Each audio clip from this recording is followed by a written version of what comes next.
The world today is witnessing a revolution that can drastically impact the planet we live on. This is the biofuels revolution. There are several compelling reasons that have led to this revolution, the most significant ones being the very real threat of global warming and the desperate need of every country for energy independence. But the critical reason lies in the never-ending rise of oil prices, and this has created a very strong and urgent demand for renewable clean fuels. This demand is expected to keep growing in the foreseeable future and is a predominant issue on the political agendas of various governments.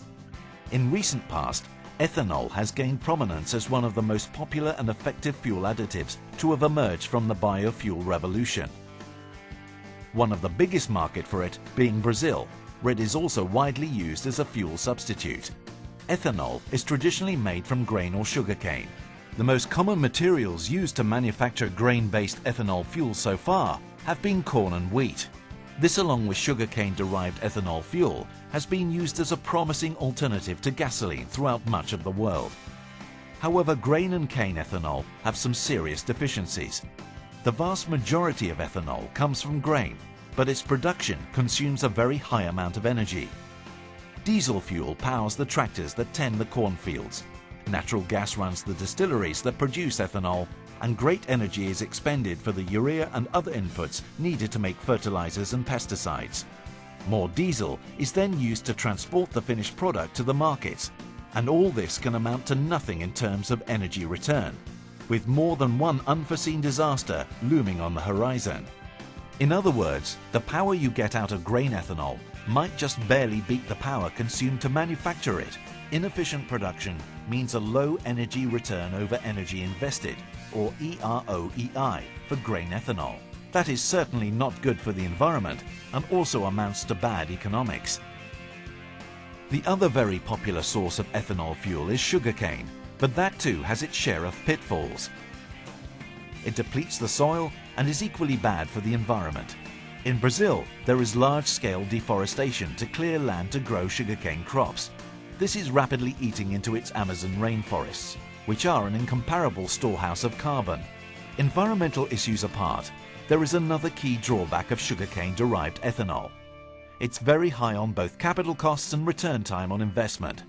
It takes 5 to 8 years for the crop to grow, be useful and return a profit.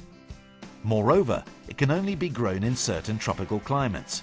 This prevents most countries from utilizing cane in any significant way. And last but not least, sugarcane is a food crop. As more and more grain and sugarcane is diverted to make ethanol, there have been public concerns about food shortages, sparking a worldwide food versus fuel debate. Wholesale corn prices in the US have roughly doubled in the last year, driven largely by the rising demand for ethanol. Economists worry that a range of farm commodities could become more costly if the price of corn continues to rise. Corn is also one of the most important sources of farm animal feed. Nevertheless, 12 to 15% of the corn crop is used to make a relatively minor amount of grain ethanol, which is 5 billion gallons per year. At some point, producing more would force the country to balance its need for fuel with its need for food. The gravity of the situation came into the limelight in 2007 as Mexico was ablaze with protests that broke out across the country. Thousands of people took to the streets, calling to halt a phenomenon threatening the lives of millions of Mexicans: the rising price of their staple diet, corn. Despite being the world's 4th largest corn producer and a major importer of supposedly cheap American corn, millions of Mexicans found that this one source of affordable nutrition available to them was suddenly out of reach. The protests in Mexico were not an exception. Similar protests are getting increasingly common around the globe, from Europe to Asia, from Americas to Africa. The reason for such a substantial increase in the price lay north of the border. In order to wean itself of its oil addiction, the US has been turning to biofuels made from corn. The intention is right, but according to statistics, the grain required to fill a 25-gallon SUV gas tank with ethanol, for instance, would feed one person for a year. Therefore, the method is questionable. So where does the solution lie? how do we achieve energy independence, protect the environment, and still solve the food versus fuel debate? The answer lies in biomass, or more specifically, in cellulosic ethanol, which is made from an abundant biomass on Earth. This includes stems, leaves, switchgrass, stalks, and trunks of plants, none of which are used for human food production. With cellulosic ethanol, the food versus fuel debate goes away. In the traditional grain ethanol production process, the grain is delivered via road or rail and stored in large containers. It is then passed through hammer mills that grind it into a powder or flour. This is mixed with water and enzymes, creating slurry. The mixture is held in liquefaction tanks to allow the enzymes to break down into starch and fermentable sugars. Yeast is then added to it, creating a mixture called beer, which contains alcohol and solids. The alcohol is separated from the solids and sent for co-product processing. This is followed by the dehydration process to get industrial ethanol. A small portion of gasoline is then used to denature the ethanol. It is at this point that it gets stored to be transported for blending with gasoline. On the other hand, cellulosic materials need intense biological or chemical treatments before they can be converted to ethanol. Biological conversions are sometimes used in combination with chemical treatments to solubilize the lignin in order to make cellulose more accessible to hydrolysis and fermentation. There are traditionally three methods involved in the production of cellulosic ethanol: chemical hydrolysis, enzymatic hydrolysis, and gasification or syngas. Chemical hydrolysis is done with the usage of acids and causes several disposal issues and environmental hazards. Enzymatic hydrolysis uses enzymes, but the process is slow and the costs involved are very high. It also leads to low ethanol concentration. In gasification, the complex carbon-based molecules are broken apart to access the carbon as carbon monoxide. Very high capital costs and high energy requirements handicap this process tremendously. All of these processes do not prove to be economical. The capital costs, which include the costs of building plants and running the operations, are very high. And even if these come down, there are other problems like low ethanol concentration and the final product requiring a lot of distillation. However, the critical unsolvable issue seems to be the transport and storage logistics for the biomass. In the USA, Brazil, Europe and elsewhere, billions of dollars have already been spent on the present ethanol knowledge and infrastructure. The ideal solution will utilize the existing infrastructure and will be completely flexible. It will have modular biomass processing stations at strategic locations at the source of biomass.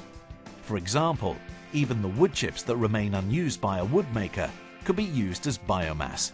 It will create two main streams of dry products. These are fermentable cellulose powder, which is dense and heavy, and co-products for either animal feed or power generation, such as CHP plants or burning. The ideal solution and revolutionary process is called DIDOS, or Dry In, Dry Out system. It optimizes productivity and enhances to a much wider and inexpensive availability of feedstock through outputs from bagasse, rice husk, wheat straw, wood, dust chips, corn stover, etc. It is an extremely effective way of producing low-cost ethanol and is positioned to strip down the production costs of ethanol significantly. It is also tremendously flexible and solves the three major problems faced before. These being conversion of biomass into ethanol, use of its co-products, and the critical problem of biomass logistics such as collection, storage and transportation. This unique plug-and-play technique rests the company as the cheapest and most sustainable front-end supplier to ethanol plants. There is no food displacement, as the process does not compromise and displace food grains for alternative uses. Also, it's a dry process, based on the separation of the fermentable cellulose matter in the plant waste, using a dry-in, dry-out process. The DIDOS process offers several advantages over the conventional processes. It uses less energy, and that it makes high on EROEI, or the energy returned over energy invested. It is a flexible model with co-products usable as animal feed or to burn for energy. These biomass processing stations can be managed remotely, and the on-ground workers require minimum training and expertise to run the operations. In addition, these stations are scalable and modular and have front-end mobile units that make it possible to go to biomass and ship dense starch. This greatly reduces the transportation costs. These units can also front-end with all existing or new ethanol plants and can remain operational 365 days a year. Hence, production is not seasonal due to the flexibility in processing. All these factors make the DIDOS process an extremely efficient and revolutionary method for producing cellulosic ethanol.